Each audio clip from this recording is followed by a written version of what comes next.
¿Alguna vez te has peleado con tu mejor amigo? Ahora imagina que el mundo entero se pelea y ¡pum! Se crea Segunda Guerra Mundial. Bienvenidos a esta alfombra roja de la Segunda Guerra Mundial y los personajes más importantes que marcaron el destino de toda una guerra. Ahora sí, comenzamos con los villanos del conflicto. Ellos son las potencias del eje. Aquí está el gran Adolf Hitler, el líder del Tercer Reich, famoso por su habilidad de manipular, su discurso lleno de odio y un bigote raro que nadie más quería tener.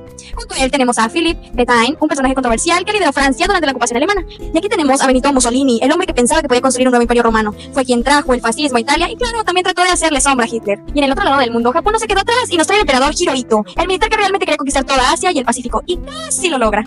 Ahora vamos con los grandes héroes de los aliados, que empiece el amor. Aquí tenemos a Joseph Stalin, el hombre con la mirada más seria del planeta, pero que logró resistir a Alemania en el frente oriental y se convirtió en uno de los grandes protagonistas. Los Estados Unidos no tardaron en entrar. Franklin Delano Roosevelt y su sucesor Harry Truman no dudaron en liderar el mundo hacia la victoria. Y aquí tenemos al valiente Winston Churchill, que con sus famosos discursos motivaba a su gente con esa frase: nunca nos rendiremos. Se mantuvo firme en la lucha.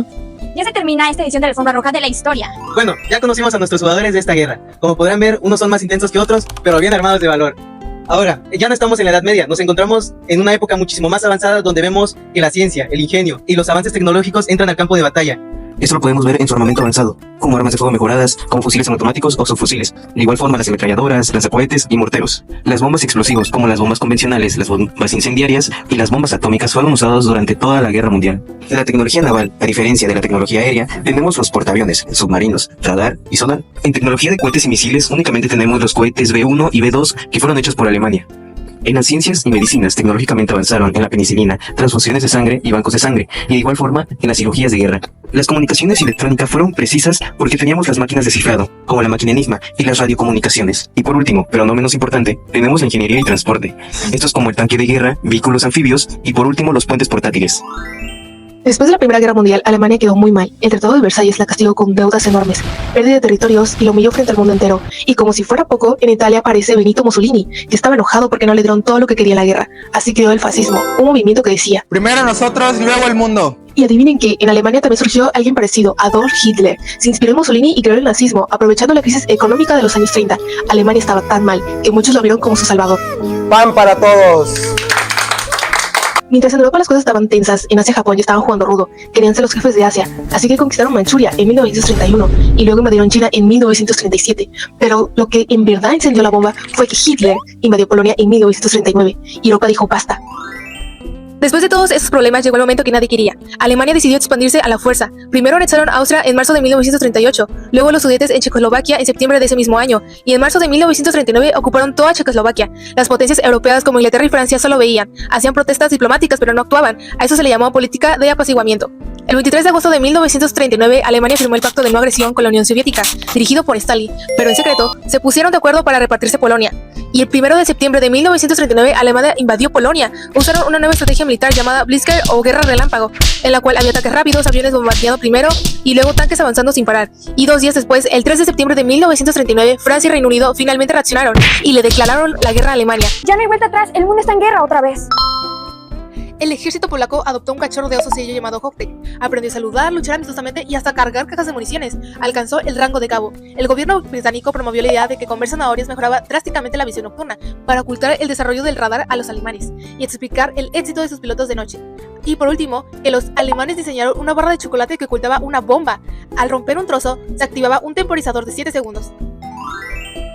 Todo empezó el 1 de septiembre de 1939, cuando Hitler, el bigotito más famoso del mundo, le dio por invadir Polonia. Esto evidentemente no le cayó nada bien a Reino Unido y Francia, que 2 días después, el 3 de septiembre, le dijeron hasta aquí llegaste y le declararon la guerra. Y como si fuera poco, el 17 de septiembre la Unión Soviética, aliada momentáneamente de Alemania, también se lanzó a invadir Polonia, pero desde el otro lado. Básicamente a Polonia le cayeron 2 vecinos al mismo tiempo. Hitler no paraba. En 1940 atacó Dinamarca y Noruega, porque al parecer ya no podía quedarse quieto ni un minuto. En mayo aplicó su jugada favorita, la Guerra Relámpago, que consistía en mandar tanques y soldados motorizados. Como resultado, Bélgica, Países Bajos, Luxemburgo y Francia cayeron como fichas de dominó. Creyó que su famosa línea Maginot los protegería, pero no sirvió para nada. Los alemanes pasaron por el bosque de las Ardenas como si nada. La evacuación de Dunkerque, donde británicos y franceses huyeron como pudieron hacia Inglaterra. París cayó el 14 de junio y el 22 de junio Francia firmó su redención. Se instaló el gobierno colaboracionista en Vichy. En este momento solo quedaba un valiente resistiendo, el Reino Unido, con Winston Churchill a la cabeza, que básicamente dijo: no nos rendiremos jamás. Hitler pensó: ok, ahora me toca invadir a los británicos. Para eso lanzó la batalla de Inglaterra, ataques aéreos brutales entre julio y octubre de 1940. La Luftwaffe bombardeaba puertos, bases y hasta la civilización misma, pero la RAF tenía un secreto: el radar. Los alemanes se enojaron y atacaron Londres directamente, mientras los británicos correspondía bombardeando Berlín. El resultado fue que Hitler abandonó la idea de invadir Inglaterra en octubre de 1940. Mientras todo eso pasaba en Europa, en el norte, Stalin decidió en 1939 que quería quedarse con un pedazo de Finlandia, y así empezó la guerra de invierno. El resultado fue que Finlandia, pequeño pero valiente, dio tremenda pelea, pero en marzo de 1940, después de unos meses de la dehesa extrema y balas, tuvo que ceder territorios a la URSS. Ahora sí, llegamos a 1941. Hitler, que no sabía lo que era lealtad, rompió su pacto con Stalin y lanzó la operación Barbarroja el 22 de junio de 1941, invadir la Unión Soviética. Al principio todo bien, avanzaban rápido y quemaban todo, pero los soviéticos no eran ningunos novatos. El invierno ruso les cayó encima y spoiler, a los alemanes no les gustó congelarse, y mientras Hitler peleaba en el este, Japón, su amiguito del eje, atacó Pearl Harbor el 7 de diciembre de 1941. El resultado fue que Estados Unidos dijo, bueno, ahora sí me meto a la guerra, y entró a la guerra. En el Pacífico estaba ocurriendo la batalla de Midway. Los japoneses querían tomar el control del Pacífico, pero los gringos les dieron una paliza monumental. El resultado fue que Japón empezó a retroceder. Por otro lado, en Europa del Este estaba la batalla de Stalingrado. Hitler quería la ciudad por su nombre, mandó a Paulos a tomarla, casa por casa, ladrillo por ladrillo, pero vino el general soviético Zhukov y encerró a los alemanes en una bolsa mortal. El resultado fue que el ejército alemán fue derrotado, un golpe durísimo para el eje. En 1943 los aliados se embarcaron en Sicilia con la operación Husky y luego entraron a Italia. Mussolini fue derrocado. Italia cambió de bando más rápido que un traidor en película de acción. Y luego, el 6 de junio de 1943, hubo una operación de Overlord más Neptuno, donde los aliados desembarcaron en Normandía y Francia y liberaron París en agosto. El final del Strasse fue en 1945. Desde el oeste venían los aliados, desde el este venía la URSS. Hitler, viendo que todo se venía abajo, decidió suicidarse el 30 de abril en su búnker en Berlín. Alemania se rindió el 8 de mayo de 1945, que fue el día de la victoria en Europa. ¿Final feliz? Todavía no. Japón no quería rendirse, así que Estados Unidos lanzó 2 bombas atómicas, Hiroshima y Nagasaki. Finalmente, el 2 de septiembre de 1945, Japón firmó la redención. La guerra más brutal de la historia había terminado.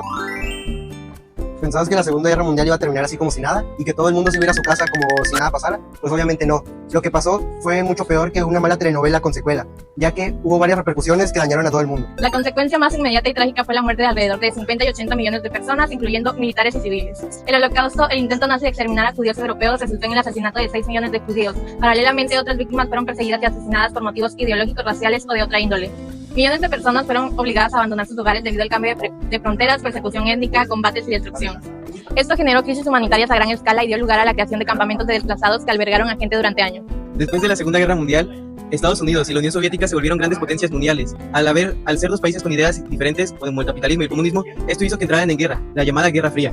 Esto llevó de igual forma al final de los imperios coloniales, ya que al debilitarse las grandes potencias, Asia y África lograron independizarse, así como otros países. Esto llevó a la creación de la ONU, la Organización de las Naciones Unidas, en 1945, para mantener la paz, resolver los conflictos y ejercer los derechos humanos de manera concreta. Estados Unidos emergió como una nueva potencia mundial, ya que su infraestructura y economía quedaron prácticamente intactas e iban a la alza, mientras que toda Europa quedó devastada y empobrecida por la guerra. En 1944, antes del fin de la guerra, se crearon los acuerdos Bretton Woods, los cuales eran unos acuerdos que buscaban la estabilidad económica de todos los países para la reconstrucción de estos, como lo fueron el Fondo Monetario Internacional y el Banco Internacional de Reconstrucción y Fomento. En 1948, Estados Unidos implementó el Plan Marshall, el cual buscaba la reconstrucción de Europa Occidental, y a pesar de que tenía propósitos humanistas, también lo que buscaba era detener el comunismo y aumentar el mercado de los productos estadounidenses. La exposición a la violencia, la pérdida de seres queridos y todas las atrocidades que se cometieron en este periodo tuvieron un gran impacto psicológico en las personas de la época, generando traumas tanto individuales como colectivos que afectaron no solo a ellos, sino a muchas generaciones. De igual manera, se vieron afectadas las estructuras tradicionales de la época. Debido a la movilización de todos los hombres a los campos de batalla, se abrieron las oportunidades para las mujeres en la industria y en otros sectores. Esta guerra también sirvió de inspiración para muchas obras literarias, cinematográficas, artistas y musicales que exploraron el horror de este conflicto. Estas obras reflejan el impacto que tuvo la guerra en las conciencias de todas las sociedades. Después de ver tanto horror y destrucción, el ser humano empezó a cuestionarse sobre el sentido de la vida,